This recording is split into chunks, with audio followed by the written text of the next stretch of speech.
नमस्कार दोस्तों, ज्ञान गोदावरी के इस ऑनलाइन यूट्यूब चैनल पे आपका स्वागत है। और हमने पिछले वीडियो में टीजीटी एग्जाम से संबंधित तैयारी के ध्यान में रखते हुए नागरिक शास्त्र से जुड़े हुए पाश्चात्य राजनीतिक विचारकों में को ध्यान में रखकर प्लेटो के आरंभिक जीवन से लेके और उनके विभिन्न राजनीतिक विषयों पे जो विचार उन्होंने प्रस्तुत किए थे उसकी चर्चा हमने की थी। और वो वीडियो आपके ज्ञान गोदावरी के ऑनलाइन यूट्यूब चैनल पर पड़ा हुआ है और आप लोग उसको देख सकते हैं, देखना चाहें तो।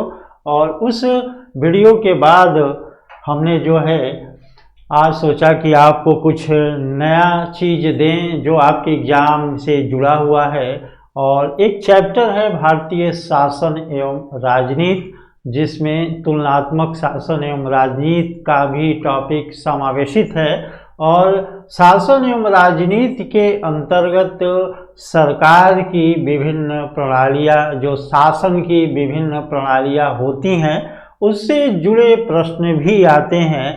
और उस शासन प्रणालियों से जुड़े प्रश्नों को लेकर अक्सर स्टूडेंट कंफ्यूज रहते हैं और उसकी पारिभाषिक स्थिति स्पष्ट न होने की वजह से जो वस्तुनिष्ठ प्रकार का एग्जाम होता है उसमें गलती होने की संभावना हमेशा रहती है। तो उन चीज़ों को भी हमें समझना है, क्योंकि एग्जाम में शासन प्रणाली से जुड़े शब्दावली अगर आते हैं तो उसका वास्तविक अर्थ क्या है, इसको देखना और समझना जरूरी है। अक्सर स्टूडेंट चूँकि शब्दों को बड़े पैमाने पर मीडिया द्वारा, या जिन्होंने पॉलिटिकल साइंस ग्रेजुएशन में पढ़ा है या जिन्होंने पीजी किया है पॉलिटिकल साइंस से, उन चीज़ों को, शब्दों को बार बार मीडिया द्वारा सुनने के बावजूद उसके वास्तविक अर्थों को नहीं समझ पाते हैं, जिससे एग्जामिनेशन हॉल में उनसे गलतियां होती रहती हैं। इन्हीं गलतियों से निपटने के लिए हमने जो है आज का वीडियो शासन की एक प्रणाली होती है, संसदीय शासन प्रणाली, उस पर लेकर आया हूँ। संसदीय शासन प्रणाली, फिर अध्यक्षीय शासन प्रणाली, फिर संघात्मक, एकात्मक, इनके वास्तविक अर्थ को हम इस वीडियो में समझेंगे और देखेंगे कि इनसे किस तरह के प्रश्न आते हैं और उन प्रश्नों से जुड़ा कोई कन्फ्यूजन आपके मन में न हो, जिसका उत्तर देने में आसानी हो, उस पर हम आज इस वीडियो में चर्चा करेंगे। और आज का जो टॉपिक है वो है संसदीय प्रणाली, यानी शासन की जो प्रणाली संसदीय प्रणाली है, शासन की संसदीय प्रणाली, उसको हम देखेंगे। शासन की संसदीय प्रणाली, ये शासन की, इसको सरकार भी कहते हैं, सरकार की संसदीय प्रणाली।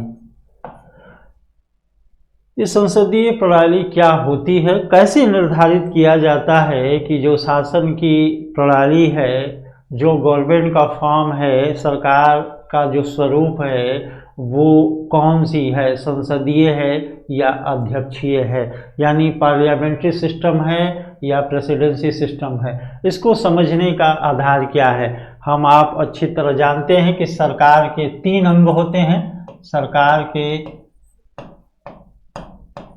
अंग जो हैं वो 3 हैं, और इन अंगों को हम अगर बांटते हैं, देखते हैं कौन कौन अंग है, तो पहला है विधायिका, इसको संसद भी कहते हैं। दूसरा है कार्यपालिका,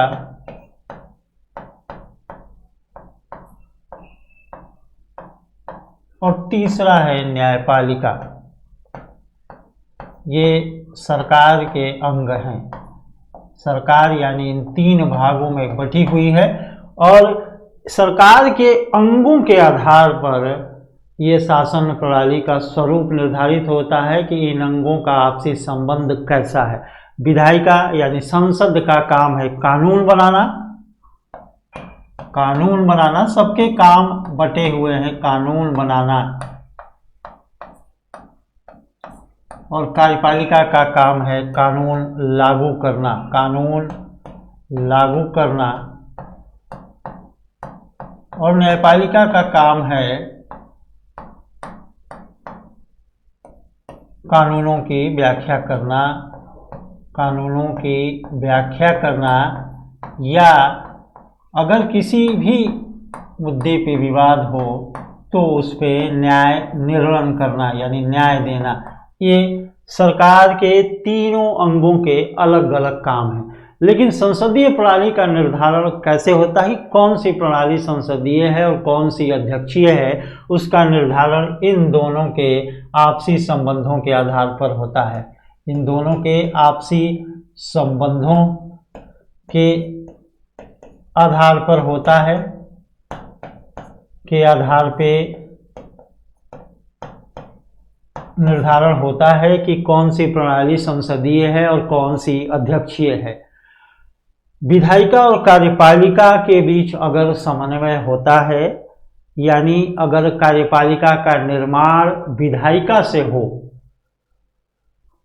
दोनों के बीच समन्वय होता है, उसको हम संसदीय शासन प्रणाली कहते हैं। लेकिन अगर विधायिका का निर्माण कार्यपालिका के निर्माण से अलग अलग होता हो, यानी विधायिका का निर्वाचन या विधायिका का गठन अलग ढंग से होता हो, कार्यपालिका का गठन अलग ढंग से होता है, तो उसको हम अध्यक्षीय शासन प्रणाली कहते हैं। संसदीय शासन प्रणाली के जैसे ब्रिटेन और भारत में है।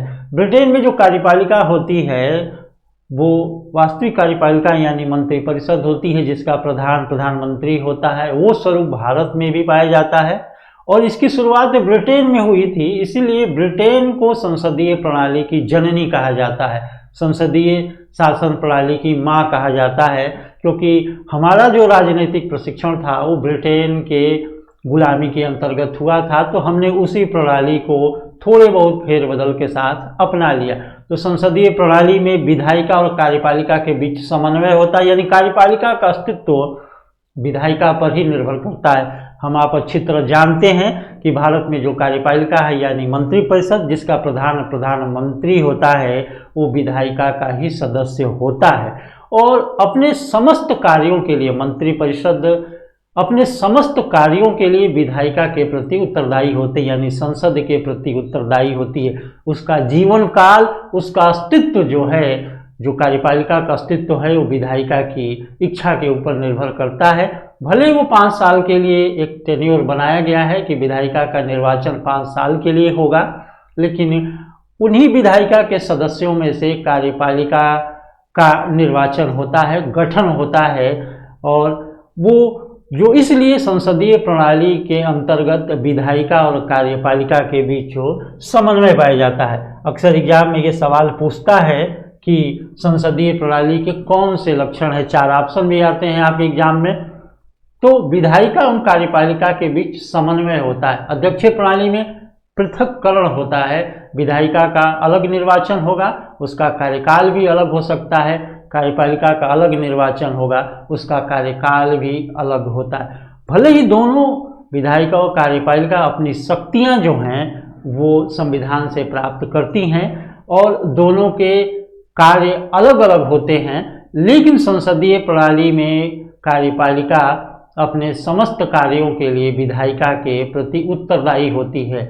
और इसीलिए संसदीय प्रणाली में चूंकि संसदीय प्रक्रिया के कुछ नियम बनाए गए हैं, जिसमें विधायिका कार्यपालिका के कामकाज में निगरानी रखती है, नियंत्रण रखती है, यानी कार्यपालिका अपने प्रत्येक कार्यों की अनुमति के लिए विधायिका के पास जाती है और कार्यपालिका का जो अस्तित्व होता है वो विधायिका की इच्छा के ऊपर निर्भर करता है।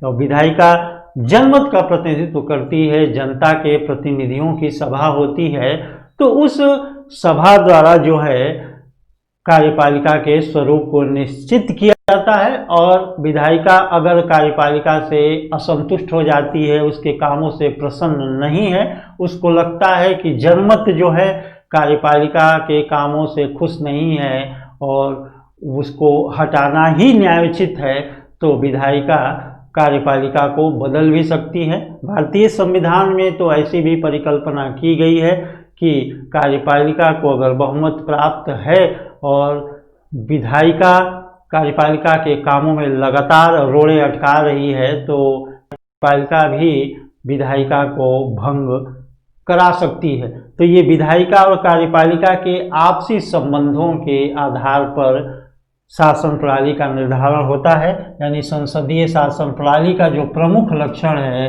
वो विधायिका एवं कार्यपालिका के बीच समन्वय होता है। कार्यपालिका के बीच समन्वय होता है, इसका प्रमुख लक्षण यही है।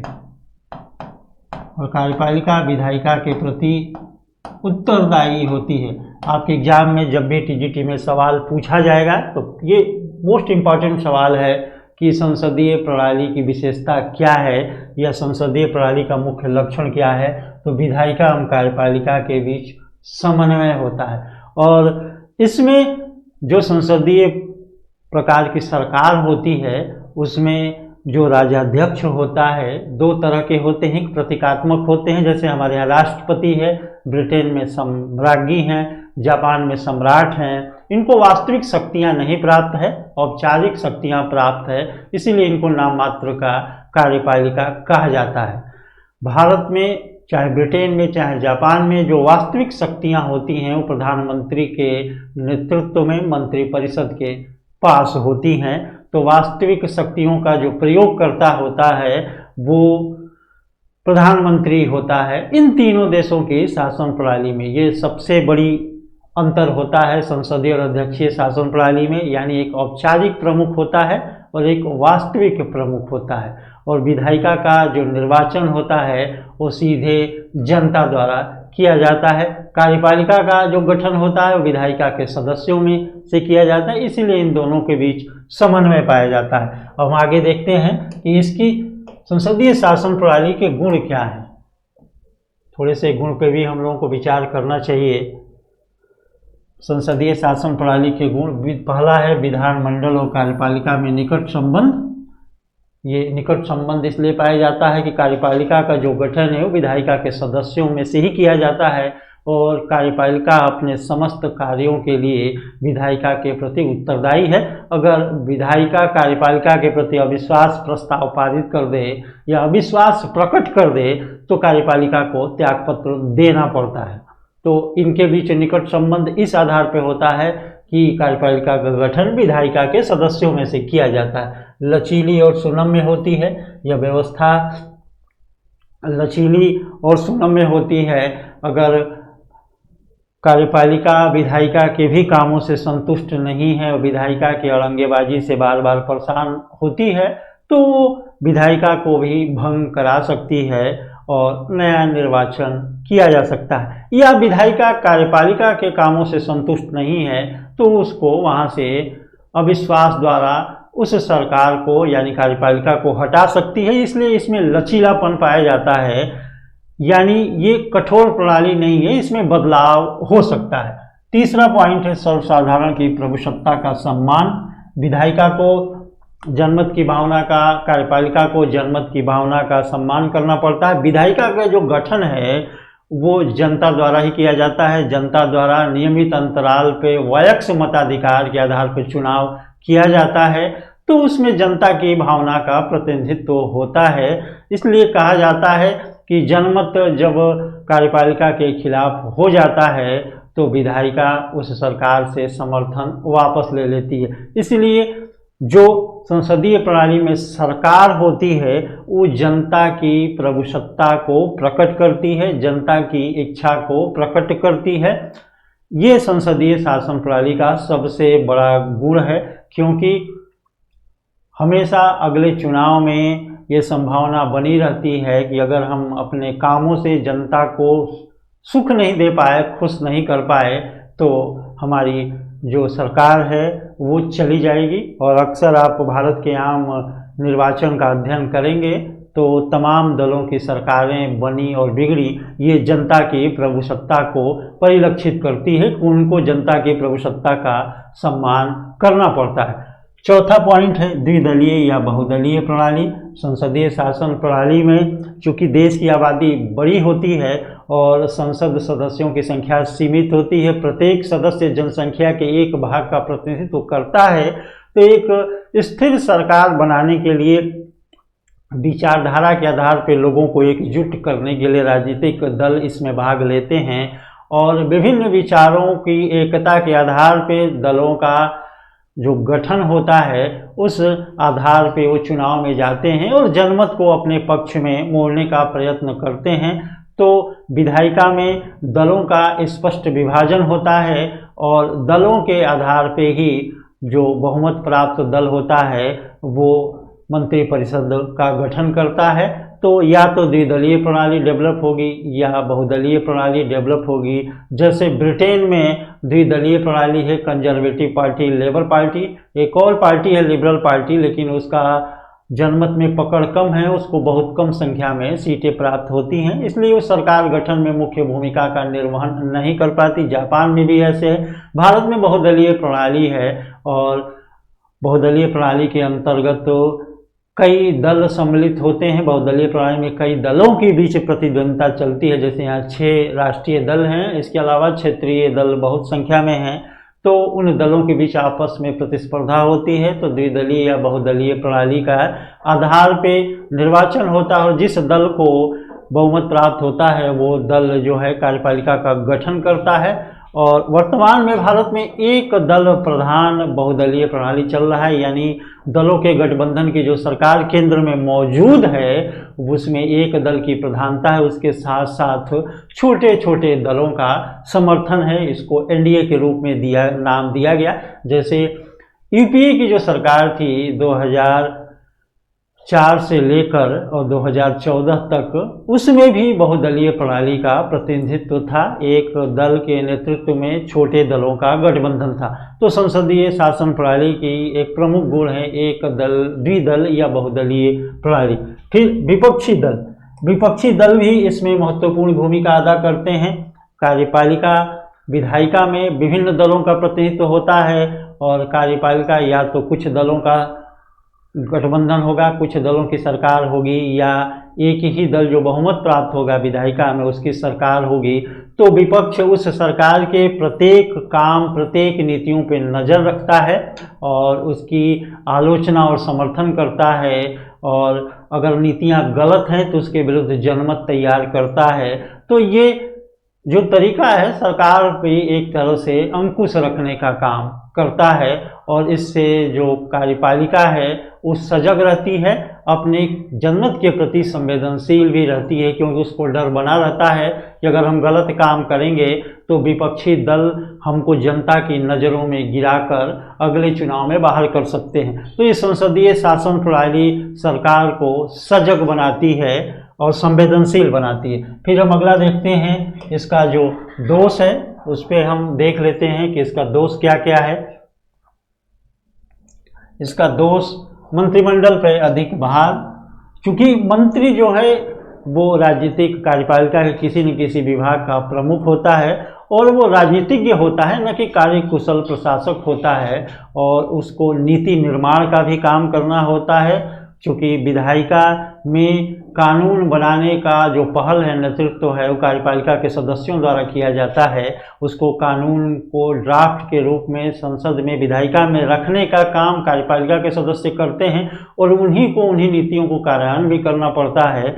तो उन पे अत्यधिक भार होता है। शासन राजनीतिक दलों के हाथों में, इसके सबसे बड़ा गुण है कि इसमें राजनीतिक दल ही सरकार बनाते हैं और राजनीतिक दल जनमत की कमज़ोर भावनाओं के आधार पर भी गठित होते हैं और क्षुद्र भावनाओं को आधार बनाकर शासन में आते हैं।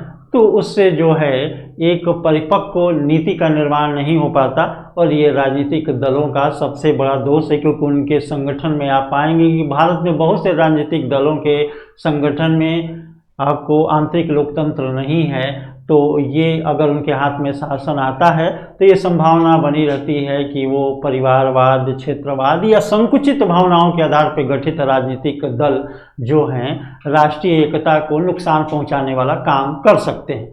फिर तीसरा है शासन के अस्थिरता।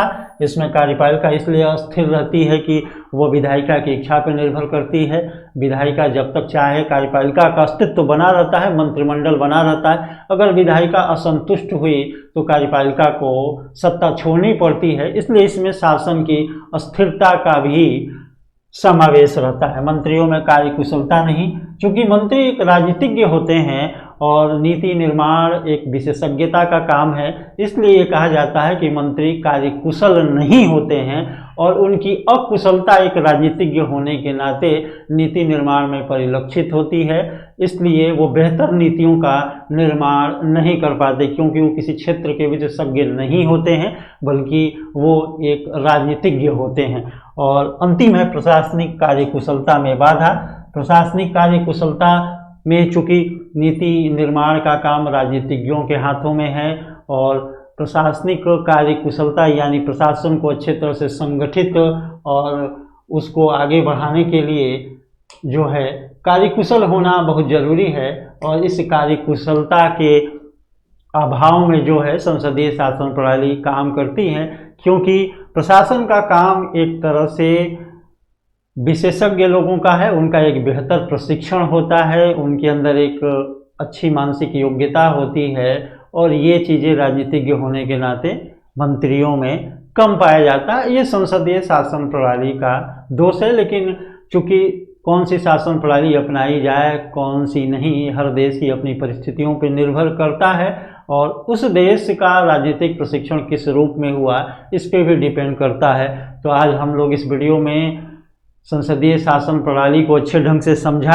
अब नेक्स्ट वीडियो में हम अध्यक्षीय शासन प्रणाली को लेकर आपके समक्ष आएंगे कि अध्यक्षीय शासन प्रणाली क्या है, उसका तुलनात्मक अध्ययन हम देखेंगे संसदीय और अध्यक्षीय के बीच। तब तक के लिए नमस्कार, जय हिंद।